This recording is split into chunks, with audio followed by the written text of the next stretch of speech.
Hey, welcome to Lady Overlander Radio. Tonight we're speaking with Channing Cash of All Abilities Overland. Stay tuned. Grab your favorite drink, whether it's a coffee, cocktail, or tea, and get ready. It's Ladies' Night on Lady Overlander Radio.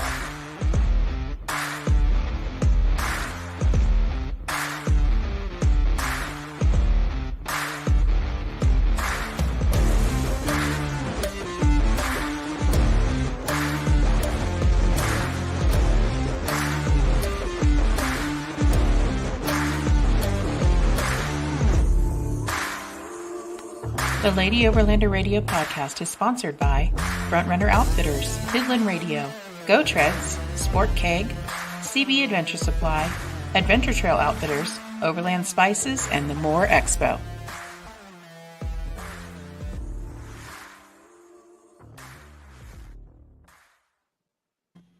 Hey everyone, welcome to the show tonight. And it's been a little crazy. I had to rush to get to where I could do the podcast and my headphones failed. So hopefully there's not too much echo. And then Channing, we had to get on the same page and she had to get parked and get set up so that we could go live. Sorry, we're a few minutes late, but welcome everybody who's watching. Welcome, Channing. How are you tonight? I'm good. I'm good. Is like I said, like what we talk about, just getting ready when you do podcasts, because you're like, where do I park when you're on the road, you know? Yeah, So, really. Yeah. Yeah, we were going to camp tonight and then it started hailing. So we were like, it's going to be kind of hard to hear. So we'll just go ahead and get a hotel for the night. Yeah. Okay. So you guys are on the road too then? Yeah, we're in Colorado currently. Okay. But yeah, that's just how it is. You kind of just randomly just go with it, you know? Yeah. So when you ask me if I have any question, I think when I do shows, I just whatever comes to my mind. I mean, just go with the flow. Yeah. That's what we do here. Yep. I don't practice anything. I just go with it. Awesome. So why don't you go ahead and give the audience a little bit of a background on yourself, just a basic kind of overview of you up till this point. Okay. Wow. I have such a journey, right? So I'm originally from Laos. If you don't know what that is, that's next door to Thailand and Vietnam. So it's a small communist country, very undeveloped, and they just use animals to farm out there. And I was about 3 years old, and one of the bull got out and went full force at me, and I ended up in a wheelchair with a spinal cord injury. So I broke my back and I shattered my hip.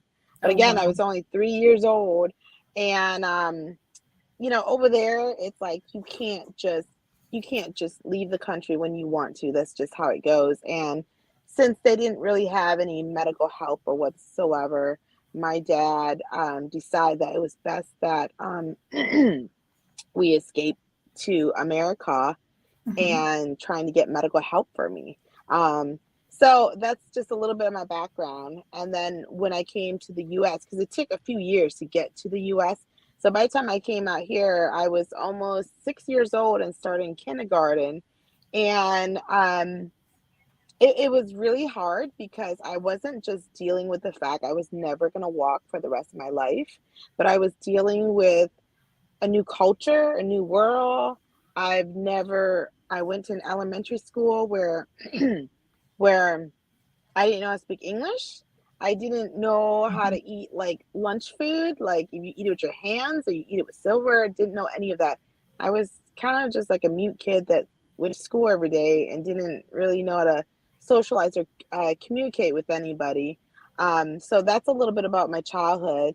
And then fast forward, I went into the real estate business and I had a good job, good career and everything, but I just kind of felt a little left out, that I could never do sports. I never went camping. I never went anywhere outdoors that was not paved, just because I didn't want to be a holdup for a lot of people. I didn't want to burden anybody, because back then I grew up in the 80s and 90s where, they didn't have a whole lot of wheelchair accessible things, really, So I kind of just went into a job field where I thought, well, let me just do office work.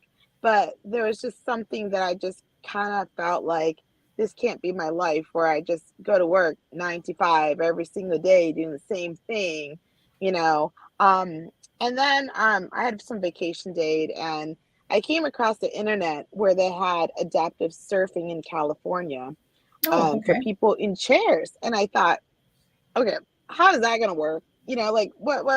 But I thought, wow, if they have a program, I'm going to go out there and go see what's about.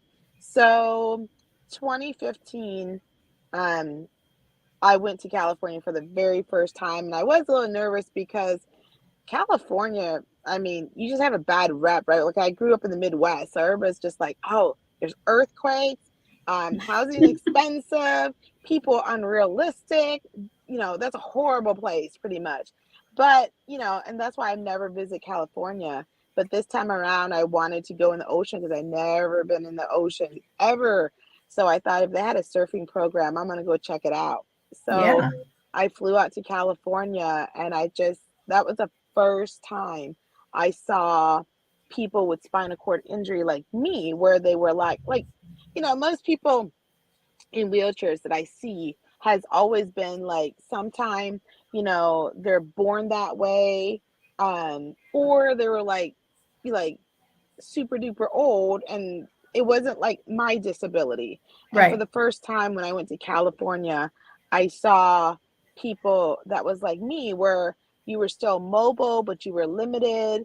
And I just felt like I was no longer an alien in this planet where I'm alone, just being like that different person, or a person that, life isn't like, I don't know, like I just felt like I wasn't normal. And Hmm. coming to California and seeing all these adaptive programs, that's when it really hit me, where I was just like, I felt like I was like a baby learning how to walk again when they put me on the surfboard and they teach us how to paddle out and then ride the waves in.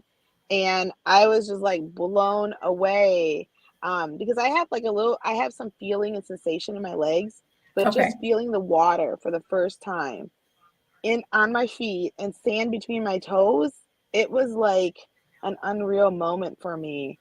And I was like, oh my God, I so need this, like I need to be in California. I need to be where no more pushing myself in the wheelchair. Because remember, I grew up in Illinois, Hmm. in the land of cornfield, where we get ridiculously amount of snow every year. And there's really no outdoor stuff. Not really, not for people in chairs. Right. And yeah, I didn't know what I was getting myself into, but I just felt like I needed to move out here, and explore the outdoors, and because I just felt like it was so healing to my soul, and I just felt so empowered and independent. So yeah, I went home and I said, I'm moving. I'm going to quit my job, and I gave my week notice. I sold my condo. My mom and dad they were always worried about me because, me being in a wheelchair, I'm the only one in the wheelchair in the household. They were just like, you're out of your mind. Don't do this. Don't go. Don't, you don't know anybody. How do you know people are not going to take advantage of you? And da, da, da. So it's obvious, don't do it. Right. But I felt like if I didn't do this, I was never going to know what was my next journey in life. Yeah. And didn't know anybody. Moved to California. I lived off my savings because I didn't know what I was going to do. And I think what I was really passionate about was always like looking at the water, and people just said, wheelchair people don't go in the waters. You don't paddle. You don't do any of that stuff. And I think at the time I wanted to learn how to paddle because I went to go and rented a paddleboard, Hmm. and they automatically saw that I was in a wheelchair, and they said, well, you got to have somebody with you because there's a liability issue. And I Okay. just felt so discriminated, like so much, that I think that's where it led me to try out for the Paralympic team of Team USA. And that's what I did. And I took some paddling lessons. And of course, these were Olympic grade sprint kayak that was like you sneeze, you fall in. I mean, that's how sensitive they were. Mm-hmm. And I just kept on falling in over and over and over. And I was just like, man, I'm just not cut out for this, you know?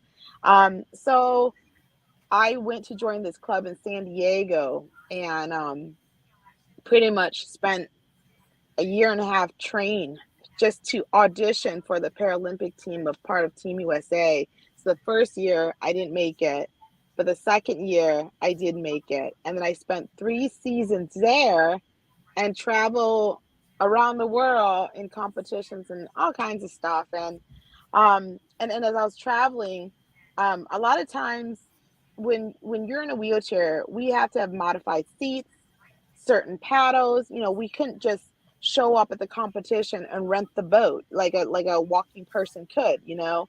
So we would always have to carry our gear.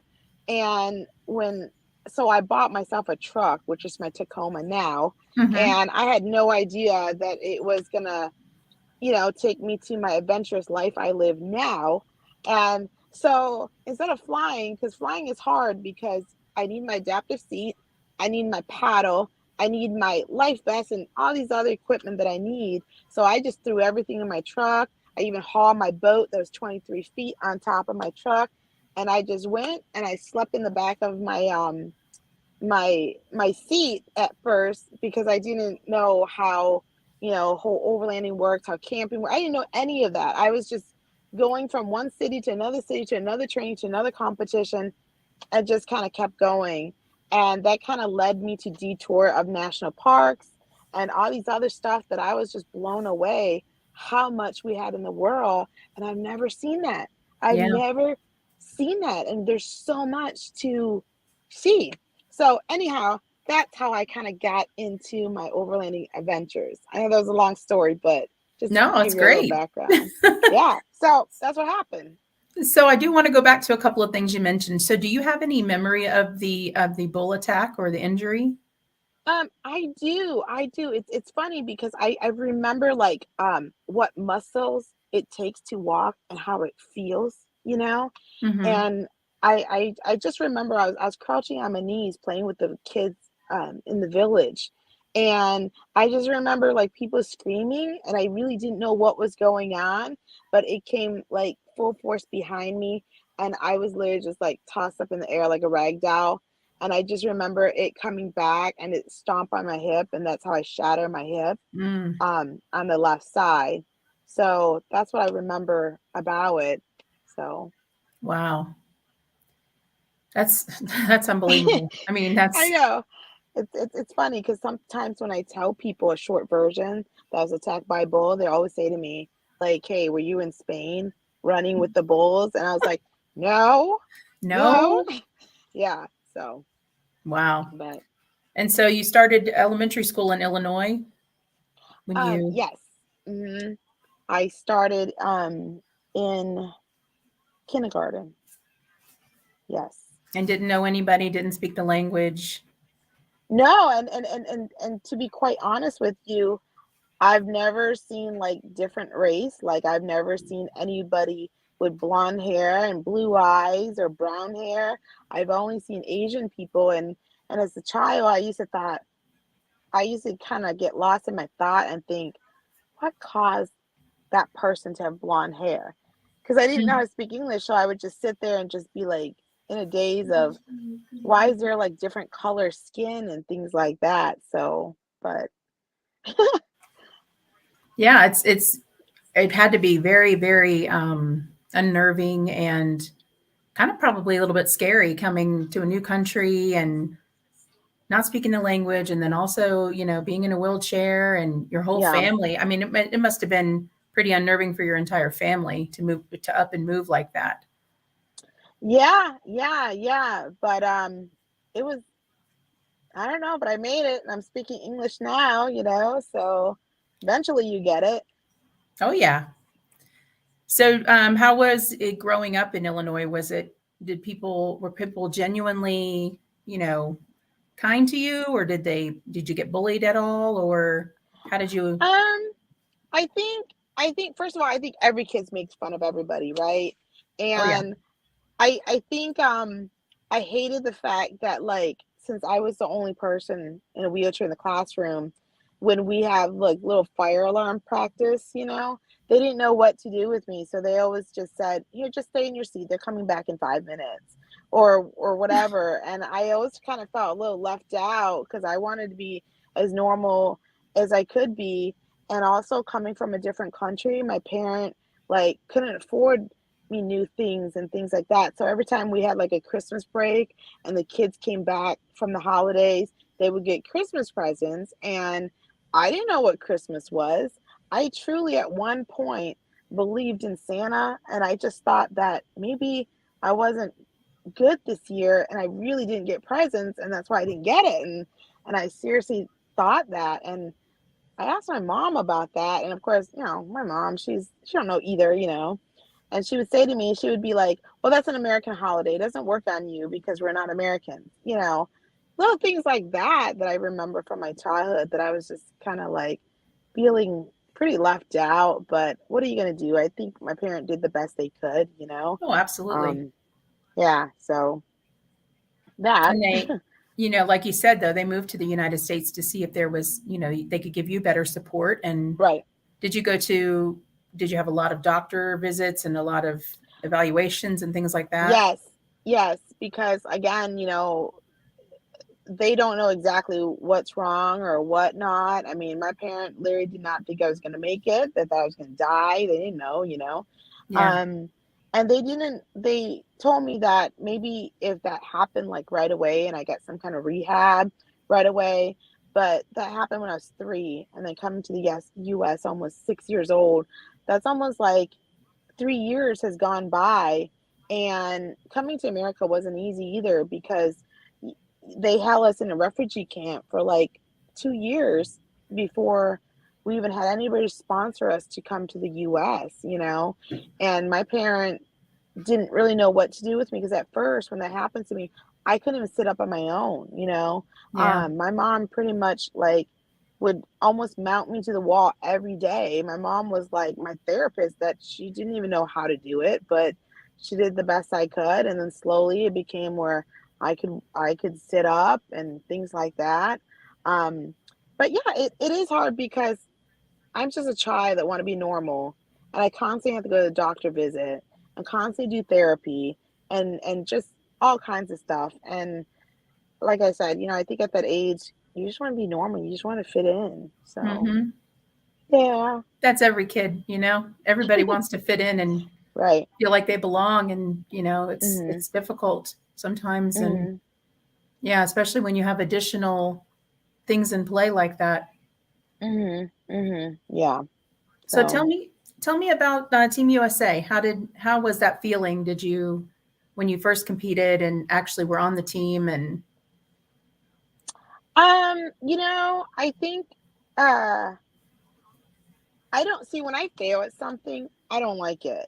So I'm such like what do you call it? Like I just don't give up easily because I just Mhm. feel like I'm gonna tame this boat and I'm not gonna fall off and I'm gonna keep on doing it. And I think I just kept on doing that so much. And even though like um I didn't make it the first season, I was like, I'm gonna come better next year and try out and I'm gonna make it. And but they kept us busy. Like it's funny because every time we go to a different country and we go to international competition, people would say to me, "Oh, you're going to Brazil? Make sure you see this and see that." And it's like, this isn't a tourist like trip, because they literally like pick us up from the airport, take us to the center, and the only thing we really see is like the water. We go to the cafeteria, we go back to sleep, go back on the water train. So I just felt like it was always constant go, go, go, go, go. Yeah. But I just think I found the sport so late in life that I'm racing with like 20-year-old that has been training like since they were like teenagers, and I just felt like I'm getting too old for this. So, and this is when the Olympic was happening in the Paralympic. My mom actually was diagnosed with cancer.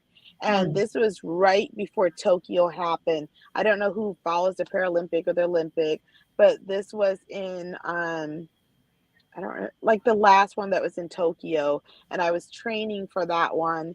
And this is when my mom was diagnosed with cancer, and they told me that she had so many months to live, and I kind of just didn't want to believe it, but at the same time, I had to make a choice, and that is to go home and spend as much time as I, can with her, or do I chase this Paralympic team, Yeah. and keep on going. So I think that was like where I said that, my family's first. So I was flying back and forth, and I had to like resign from the team. And it was a hard decision because I've been training this for how many years, and the goal is to make it to Tokyo. And but at the same time, you only have one mom. Yeah.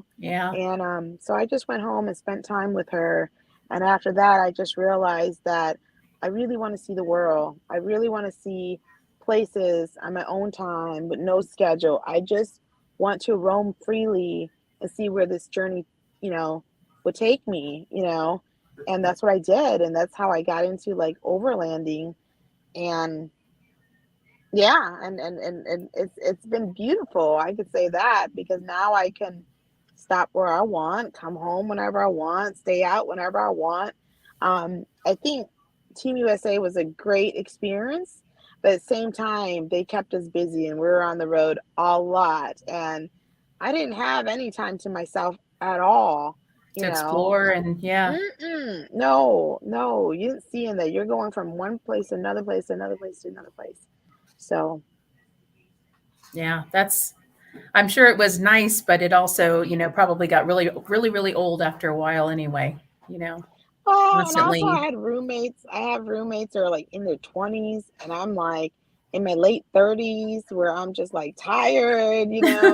I feel that. I know, yeah, yeah, like they can go out paddling on a practice, and sometimes we have sessions that we go for like, I don't know, hours. It's a long time, and I'm tired, so I'll come back to the hotel room and go to sleep. And I was just like the team mom of the group, and I just felt like, okay, I'm a little out of place. I'm just too old for this. So yeah, I think I made the right decision to just like let me go exploring instead. Let me go on adventures instead, and actually take time for me. And also, it was like it takes a toll on my body too, because you're constantly like paddling your arms. I mean, you definitely gotta have strong arms Hmm. to go. But again, that's just my opinion. I don't know, but for me, that's how I felt. Yeah, I'm sure. And it probably wears out your shoulders and a lot of other things too with constantly using your arms. Oh yeah, yeah, So, yeah. We're like a windmill that just kept on going. We would do long distance, and then we would do short distance, long distance. It was a lot. It was a lot. So, so you talked about your Tacoma. Why don't you tell the audience a little bit about your overland build? How do you have everything kind of set up? okay. So again, like when I first bought my truck, I was just looking for something to put my boat on because my boat was 23 feet, and I took it to competition. I took it to training centers. So I had no idea it was gonna be like an overlander vehicle, really. But yeah, so when I first started, I didn't know if I wanted to invest money into all this gear because I wasn't sure if I was going to like camping. I wasn't sure if it was even accessible for me. I wasn't sure how far I was going to get or what. So, when I first started, I got one of those cot tents, and I would be a little scared of like sleeping on the floor because I was afraid of animals and stuff. So I Hmm. would throw it in the back of my truck bed, and I would tie it down, and that's what I did at first. And I thought, man, this is pretty neat. Like you like I would just wake up from like these unreal scenery and landscape, and I Yeah. liked it like more and more. And so then I thought, well, let's make it a little bit more comfortable. So got rid of the tent, and then I built my own a wooden box. I built pretty much a wooden box camper. And people that follow me, they've seen it. It's very unique, and I kind of like that rustic cabin style look. And that's what I did. So I drew it out and everything, And I had a friend of mine that was a cabinet maker. We have no idea what the hell we're doing. We just kind of put it together. And I started going to more camps and everything. And people are just like, oh, that's a really unique build and da da da da. So now, finally, I got rid of that because after years later, I realized that this camping adventure isn't going away. Like I want more and more of it every time. So Right. this time I have a pop-up camper now that Nice. was made. Yeah. So now I have a pop-up camper. I have one of those, I don't like people that follow me have seen my bike that I use. It's like a trike Mm-hmm. because my wheelchair, unless it's hard surface, it's not going anywhere. It's Right. not going anywhere. So I got a Lasher bike that's from yeah, so I just recently added, so I have a bike now that I use, one of these dirt bike hitch that's made by Ultimate Hauler MX. So I have it hitched in the front now, and I have my pop-up camper in the back. And I just recently added motors to the bike. So now I'm very dangerous. So if you see me out there, get out of my way. That's right. So yeah, so that bike has taken me on all kinds of adventure. I mean, I've done canyons, all kinds of stuff, going through creeks on that bike, and that is my second wheelchair that takes me to all kinds of scenery. So that's what I have on there. Um, and also, like, what I love about camping is hammocking. And Yes. for me, I can't look for a tree and try to go hang and all this stuff. So I actually teamed up with, I think they recently changed their name. It was McLean, but now it's Adventure Hammock System. So Mm-hmm. now it's like right on my hitch in the back of my tailgate. So people that follow my journey, they're always like, what is that? That's so cool. Because who wants to go look for a tree? Even if I could walk, who wants to go look for a tree, And Sometimes there are no trees, especially in the desert, like yeah, yeah, little ones. exactly. You know what I'm talking about. Yeah. So yeah, and then like there's videos of me like putting it all by myself, which I didn't even know I was capable of doing. I didn't even know if I could get in a hammock. I did that several times because I didn't even know if I was gonna fall on my butt or what. But somehow I made it work, and that's my setup now. And also my Tacoma, um, I'm trying to explain the best I can because if people don't see the video, they don't understand. But Mm-hmm. I have a double cab Tacoma and I have the door reversed. So one of the doors suicide now so that I can put so when I load up my wheelchair, since the door flipped backwards, I could throw my wheelchair in the back seat now all in one piece. Um, Gotcha. yeah. That's nice. So I think that's all I have. I'm thinking. I gotta think because I recently just picked up the camper, so I'm Mm-hmm. still kind of building and thinking of what I need. Yeah. So, but so far it's nice. I like it. Awesome. So, what do you think is one big misconception people may have about you? Um. Well, believe it or not, I was on Tiny Home Tours and I did their show, and somebody wrote in and made a comment about there's no way she could be in a wheelchair and doing all this stuff on her own. Really? So, yes. And what people don't realize is just because you're in a wheelchair, we are not one size fits all. Our disability is not created equally. We all have different abilities, and like I'm a paraplegic, so I have all my upper strength, and I can't, like, if I was a quad, that would be hard to get in my truck. Mhm. So that's what I think a lot of people don't realize. There's different levels of it. Um, so I always try to make short videos to show people I get on, get off myself, because when I hear that, I'm just kind of like, well, that's not true. And I have friends that do go with me and camp with me sometimes, and they would be a walking person. And the first thing I get from somebody else looking from the outside, like I will run into other campers and stuff, and the first thing they say to me is, "So, do you ever go camping by yourself?" they just assume that person, that's their build, that's their car. I'm just this person that tags along. And I'm like, well, no, that's actually my truck and my camper. And that person's just going with me. That's Right. all, you know? So I get that a lot. And people is like, well, they're like, and then a lot of people always says, why don't you get a minivan? Why don't you get a minivan? I hear that a lot. Like, so when you have a disability, it's like, I wouldn't get this truck if I couldn't get up, in it myself. So I get that a lot. Who wants a minivan? Not me. I don't either. Because I like more like the secluded, deep in the woods kind of deal. Yeah. And I don't think the minivan would just take me there. Or maybe I just have a problem with it because so many people tell me get a minivan because of the wheelchair that I became kind of anti-minivan, maybe. Yeah, maybe that's what my problem is. I'm anti minivan too because people used to tell me I needed one because I have 3 kids. I'm like, I'm not getting a minivan. No, Yeah, I don't need a mom van. Yeah. I like my 4Runner. So yeah, I do. I think this has been the longest vehicle I have that I kept because you are constantly adding stuff and building stuff that you like it more and more. So absolutely. yeah. So what's one of your favorite places you've gone so far in your truck?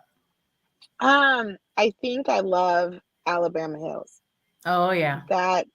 I love that place because I know, like, this is another thing. I would call the rangers sometimes and I would ask them questions. And as soon as I say wheelchair, they're like, oh, it's not safe. It's definitely not wheelchair accessible. I have to hear that. And so now I don't even call people. I just go out there and see if I can make it or not. And if I can't make it, well, at least I was out there and I saw it, and it was beautiful. Yeah. So I think Alabama Hills is one of my favorite places because they have this, I don't know if you've been out there or not, but they have the Mobius Arch. Have you been out there? Yeah, I haven't been to Mobius Arch yet, no. Okay. So it's not wheelchair accessible. That is true. But anybody that likes the outdoor lifestyle, if you're going to go in your wheelchair, it's not going to happen. You got to have plan B or some sort. And since I have my bike and my bike have it's pretty much like a mountain bike, it went up the trails no problem. And there was certain area that I had to get out of my bike and I had to luckily I could still use my knees. So I'm able to crawl up on the rocks and sometimes I might need a little help here and there, but it was nothing major. And that I just felt so accomplished when I did that trail because every time I asked somebody, no, that's dangerous. It's not going to work for you. And I literally went there and I got on the arch and I sat there for quite some time and I hogged it all up while people was in line waiting to take pictures because I was just like, this is a moment that I got to absorb in because that was my first trail that I did that had to do with climbing up to get there. And I did need help. And my friend just literally just spotted me where I could hold her arm and I made it up there, and I eventually scoot little by little and I had a little butt scoot, but I made it up there. And I think that's why that place is my favorite because that was like the first time that I took on a trail that wasn't like ADA compliance. It was definitely a trail that you needed to climb, you needed to butt scoot, you need to be creative. So that's why that place is my favorite. Yeah, and you're like, give me a minute, people. I've earned this. Just hold on. I'm going to enjoy this view. Yes. But when I'm on my bike, people think it's like those regular trikes because it's so colorful. It doesn't really look, I guess it doesn't really look healthcare-ish. How's that? You know? So they always think like I'm just this person being selfish that's like hogging up all the time on the rock. But I was like, no. And then sometimes people would see me on the trail and they'd be like, you can't have that there. That's the ranger's going to get you. That's an electric bike and that's not allowed because they have no idea I'm in a wheelchair. So, but I get that too. I love how people always have opinions about things and they feel free, like they should share them with you, Yes. And me having a Tacoma, with the pop-up camper. Can you imagine when I pull in the handicap spot? So from 9 to 3, I'm getting harassed all the time about me parking. They'll come up to me and they would be like, "You're parking handicapped. Did you know that?" And I'm like, "Well, my wheelchair's back here."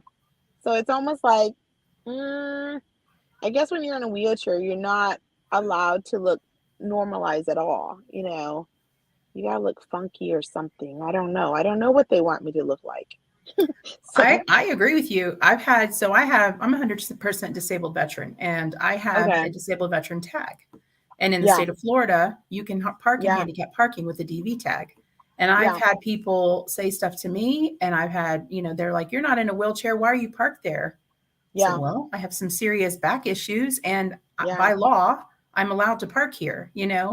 But people always Yeah. have this, and maybe it's because they used to use the wheelchair sign, or they still do in a lot of places, Right. So people Right. automatically assume you have to have a wheelchair to park there. And you can't be driving a kick-ass Tacoma if you have a wheelchair. You got to be driving a Right. minivan, Yes. Yes. Yes.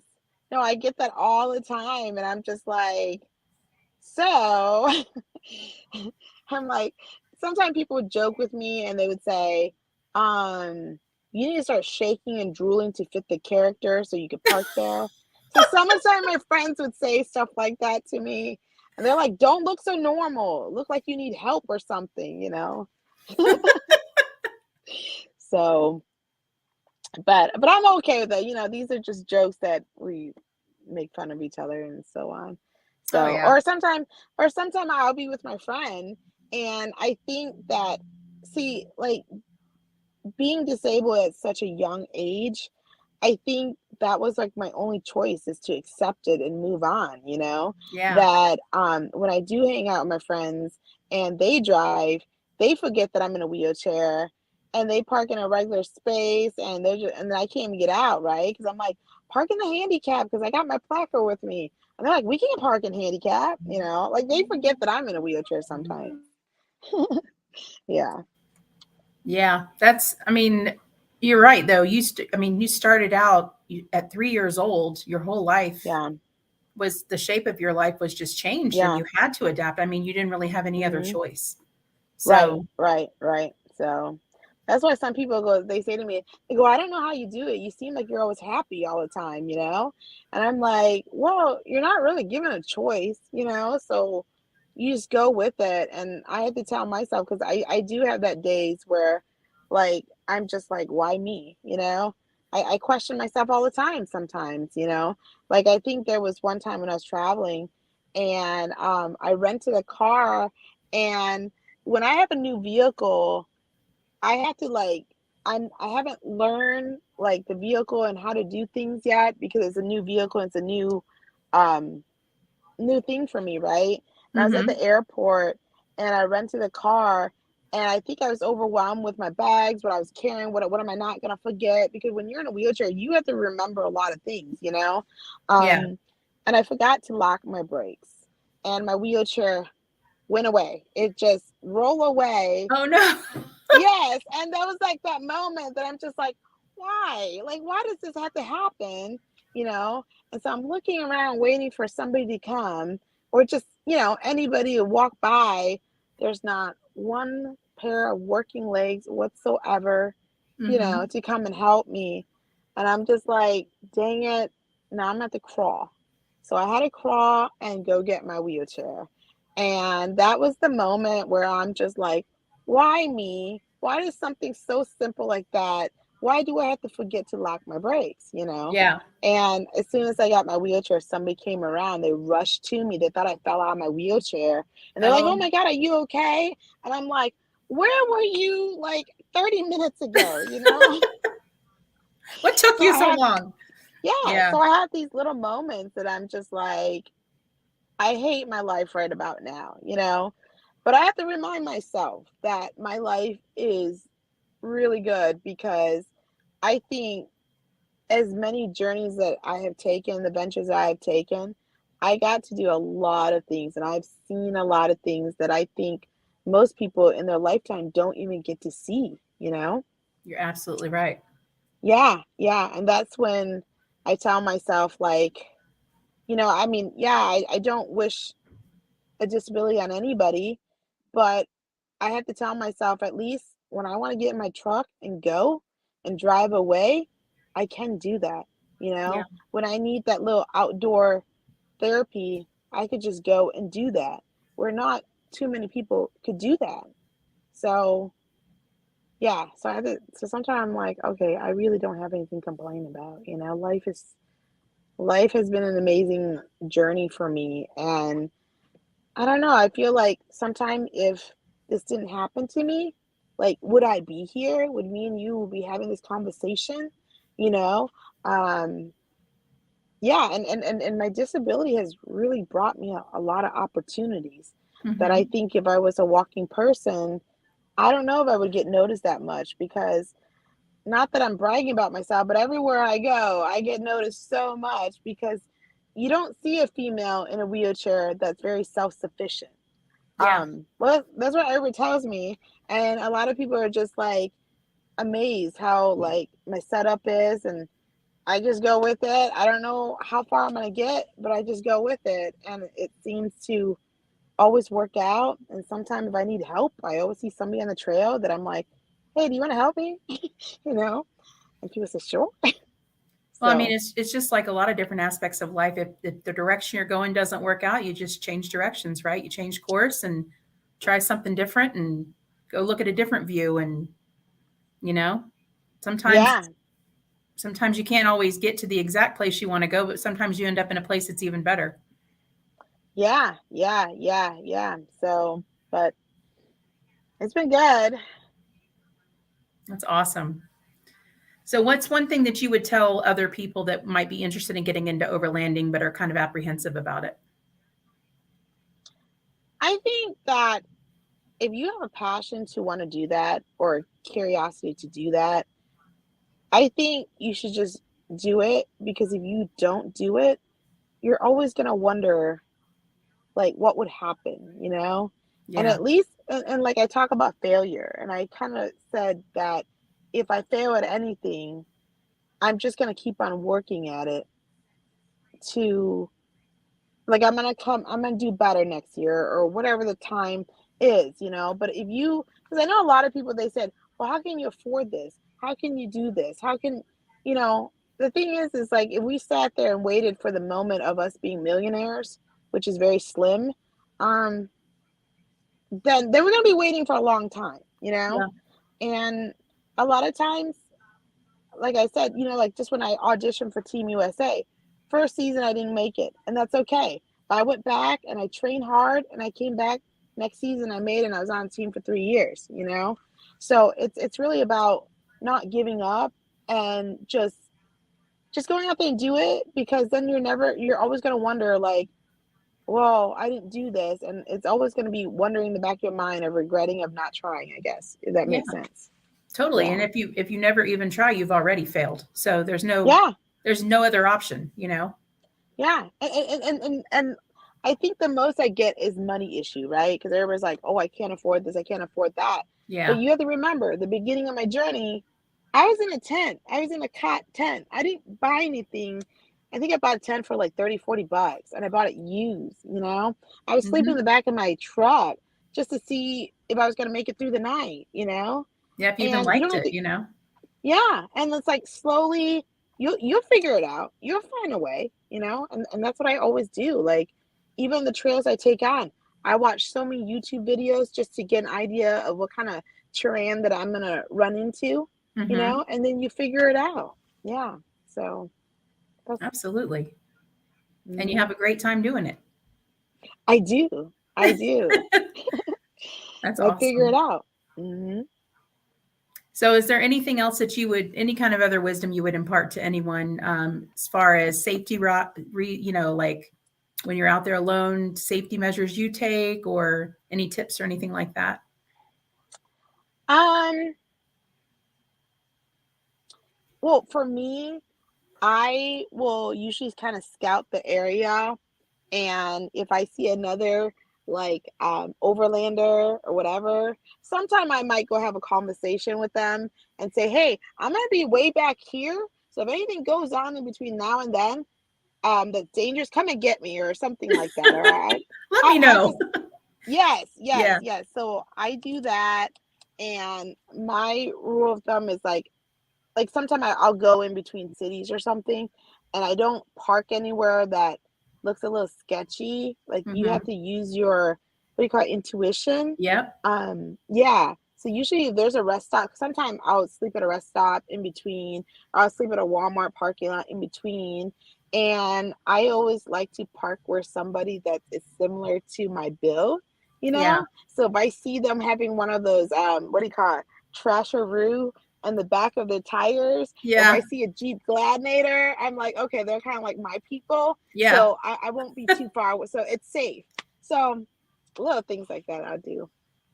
Awesome.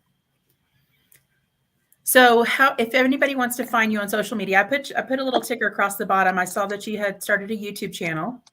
So Yes. where else can people find you? Well, I'm on Instagram and YouTube really. Because like I said, I grew up and I never knew anybody that was in a wheelchair that really go out and took on adventure. So I started documenting on my YouTube. I had no idea that I was just like anybody was even curious about my life, you know. But I've been getting a lot of messages from little children that they think my bike's cool.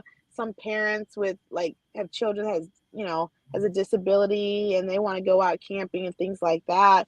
So I was kind of like a little amazed that people would even be interested in my life, really. Um, but that's what keeps me going on making these small little video. Because like I said, when I grew up, I always want to go camping. I always want to do that, but I didn't know anybody that did that, you know. So that's what keeps me going on making my videos and stuff. And right now my YouTube is down because I'm kind of revamping and changing things a little bit. Yeah, Okay. but usually I'm real active on my Instagram. Yeah. Awesome. Well, I really appreciate you coming on the show tonight and had a great conversation with you. Of And course. thank you everybody for watching. If you have any questions, please leave them in the comments and I'll get them to Channing and she can answer those. And make sure you follow her on IG. And everybody have a great night tonight. Thank you.